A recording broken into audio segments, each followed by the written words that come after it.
This fourth Sunday of Easter is often called Good Shepherd Sunday, and we've heard that theme already in this liturgy.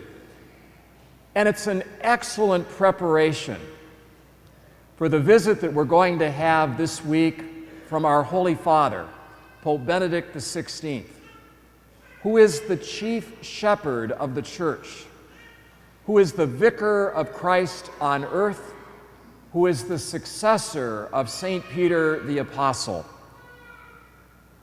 Our Holy Father will be visiting Washington, D.C. and New York City this week. He arrives on Tuesday, April the 15th, and departs on Sunday, April the 20th. After the death of Pope John Paul II, Cardinal Joseph Ratzinger was elected as our Holy Father on April 19th of 2005. I had the good fortune to meet him in 1978 in Munich, Germany. He had just become the Archbishop of Munich in 1977. Prior to that, he was Father Ratzinger, a university teacher, and then became Archbishop and soon after Cardinal Ratzinger, the Archbishop of Munich. A priest that I was traveling with had some business with the new cardinal, and I was invited to tag along to his office. And the cardinal spent about 15 minutes with us. He was a very gentle man and a gentleman. He made us feel very, very much at home. I have always remembered that visit. And I rather wonder, with the brilliance of Pope Benedict, if maybe he remembers it too. I like to think so. These are some of Cardinal Ratzinger's, later Pope Benedict XVI's, favorite things. He loves cats. In Rome, he used to feed the stray cats every day near where he lived. And he had a cat whose name was Chico. Chico has since been adopted by some friends in Germany. He loves traditional Bavarian food, especially roast pork and sauerkraut. His favorite beverage is orange Fanta.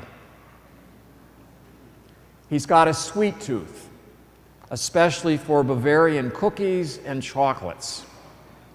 He plays the piano, and quite well. And he especially enjoys playing Bach and Mozart. And in his personal library, there are some 20,000 books.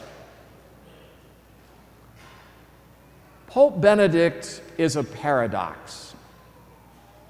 He's an intellectual genius who is the son of a small-town police officer, Joseph Ratzinger. His mother, Maria, in order to help make ends meet in their family life, used to do some seasonal cooking for some extra income. There's his brother George, who is today a priest, and his sister Maria.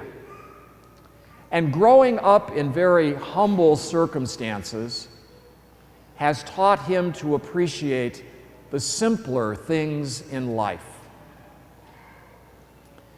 People that are close to him have called him the Mozart of theology, because he dictates the finished text, much like Mozart composed music, virtually free of mistakes or rewrites. Those who know him say that he speaks in paragraphs, he thinks in chapters, and writes his books in a single draft. He speaks German, of course, that's his mother tongue, but he also speaks Italian, French, English, Spanish, Dutch, and Latin, and all of these fluently. He can get around in Portuguese, and he can read ancient Greek and biblical Hebrew. And although he is intellectually very, very gifted, he never desired in life to take the center stage. He said about himself that he considered himself to be a man of the second row. One of his former students, Father Joseph Fessio, describes Pope Benedict's sense of humor, and he writes, "It's not the guffaw sense of humor, it's always a kind of smile.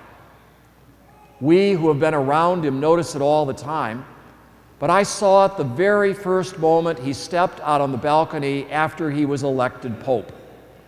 He stands there and says, 'I come before you as a humble servant in the Lord's vineyard.'